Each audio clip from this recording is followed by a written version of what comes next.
Welcome, this is Jerry, and I'm with Festival and RVing. I can't even talk sometimes. Festival and RVing. This video that we're doing today is an intro, if you will, an introduction to those of you that want to get into festival, being a festival vendor, going out and doing arts and crafts festivals around your area. We've had a lot of questions about this. My wife and I have been at this for about 15 years, and we've had a lot of folks ask us how to get into the business, how we got into it, and how we make it pay. Well, the pay is something completely different. That is really up to you. But this will tell you a little bit, this video will tell you a little bit how to get into it and get started. It will tell you about, we're going to tell you about the different things that you can do as a vendor, how to get your feet wet, if you will, how to really enjoy this life, because we do enjoy it. And whether or not you do really is up to you. One of the first things that we'll get into will be the type of vendor that you want to be, whether or not you're going to be a crafter or a food vendor or whatever the case may be. We'll also get into the area of RVing, which is the camping. We bought a camper so that we can do the southeast of the United States, which we've been doing anyway, but this allows us to go further out, if you will, more than a couple hours away from the house.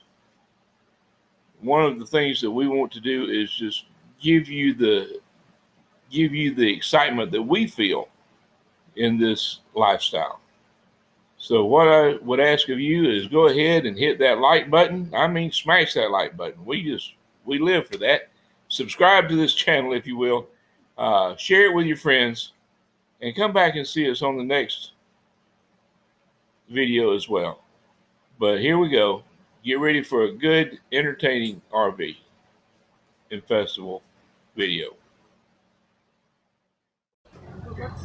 Every day, people start a new business. Maybe a restaurant, sticks and bricks store, sell something on Amazon, Etsy, or whatever. There are a blue million ways to earn money. Here we talk and teach about art and craft festivals, how to create a niche, where to find festivals, and how to get started participating.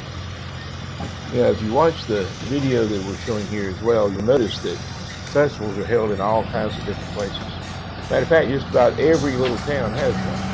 Now, we operate in the southeast, Georgia, South Carolina, North Carolina, this area. And we operate all the way from the beaches into the mountains. This particular place happens to be in the mountains. It's an October festival, and it's one of our favorites. There's a lot of people at this festival, a lot of vendors, a lot of people that are brand new to the business, and a lot of people as well that have been in it forever. Lisa and I have been in it now for about 15 years, and we've done this festival in particular about 12 of those 15 years. It took us a few to get into it, but that's okay. Sometimes it's worth waiting for if you get into the right festival.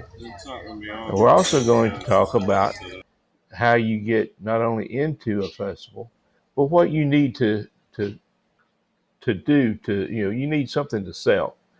What is something that you're interested in? Are you a painter? Are you a crafter, as in, like right here, you see some bird feeders?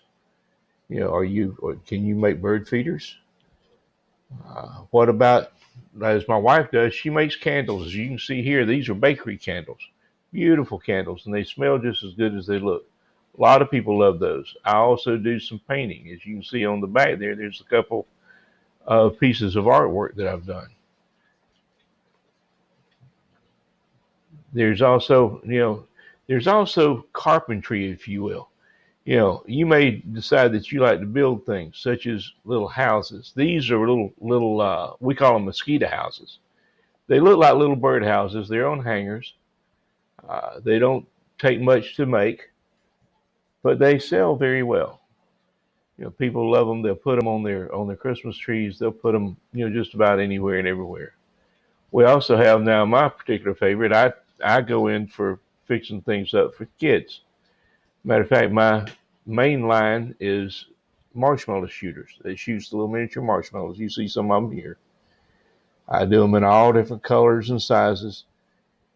That's just my niche, if you will. Everybody knows me as the Marshmallow Man in many of the festivals that we go to, and I don't think it's because I'm fat. I think it's because, don't laugh at me, boy. I think it's because I make the marshmallow shooters, and I enjoy it, and the kids enjoy it. So, that's something that I'm interested in. Maybe you'd like to get into face painting. That's something that every kid wants to do is have their face painted. This beautiful young lady here is one of my granddaughters. This is Abigail, and she loves having her face painted on. So, you know, that's something that you can do in the festivals. Now, once you decide on something you like to do, you also have the opportunity with festivals.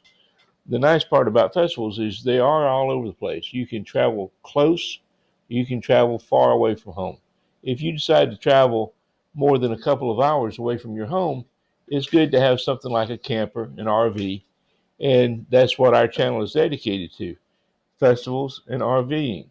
We have a camper. We like to go out and we'll go up in the mountains. We'll go up into North Carolina or down to Georgia. We hope that we'll be able to go on down to Florida and some of the other areas in the near future with our camper. That saves us the money from having to rent a motel room. So that's helps save your profit, if you will. If you have someplace that you can sleep and cook your own meals, it's a whole lot cheaper than renting a motel room and going out for dinner every night. And that's what you're there for, is to make money. So what you want to do, one, is find your niche, find something that you like to do, and you can go as far as you want to if you're camping with it. If you got a camper, find something you like to do, find something that other people are interested in. You can My grandson over here is trying to help me edit this, and he's giving me hand signals. This one here was because of the scene here. This was at one of the campsites that we camped at a few months ago, and there's a beautiful lake there, and he's making fishing signals. Yeah, I like to go fishing too. So when you're not actually doing the festivals, you have time there to do other things, and when you're traveling like that, it makes it even better. But getting back to what we were talking about, I tend to go down these rabbit holes every now and then. But to get back to what we were talking about, you can get you can go to these festivals. First thing you want to do is go to some of these festivals, not as a vendor, but as a participant, as a customer. Go to two or three of them. Don't go to great big festivals because you'll get lost. What you want to do is go to some small festivals that are close to you, maybe in your hometown, maybe in the town next door.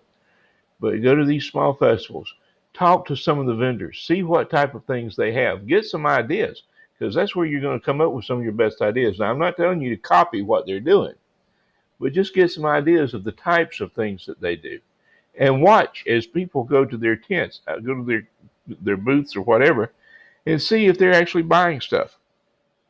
So the more popular something is, the better off you are if that's what you're doing. If you want to make handbags, jewelry. Now I have to tell you, there's a million jewelry makers out there, so you want to be careful what you get into, for the simple reason if you get into something that's already highly populated with vendors, it's going to be hard to make money unless you are super super talented and you just and you're able to stand out amongst all of them. If you're a photographer, it's great because you can take pictures while you're doing your camping. You can have those printed up, sell those. You can frame them, do whatever. If you're an artist, you can take your canvas with you and possibly paint some beautiful landscapes. This this particular picture here, this lake scene, make a beautiful landscape. Matter of fact, maybe I'll paint that one day. But that is our intro to getting started. If you will, go ahead and subscribe. If you found this interesting, subscribe to our channel, and also, like it, if you will. Give us a thumbs up, ring that bell, ding, so that you get the notifications.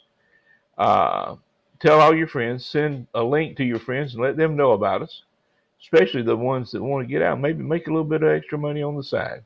This is not something you want to get into full time and try to make a living out of it right from the start. But it is something that is a lot of fun. It's a great way of life, and it's really, really good, for those that are like us that are retired now, and it gives us a little extra added income, and gives us a reason for going to different places if you need a reason. But go ahead and subscribe if you will, and come back and see us on the next video. This is Jerry. Y'all have a great evening. Adios.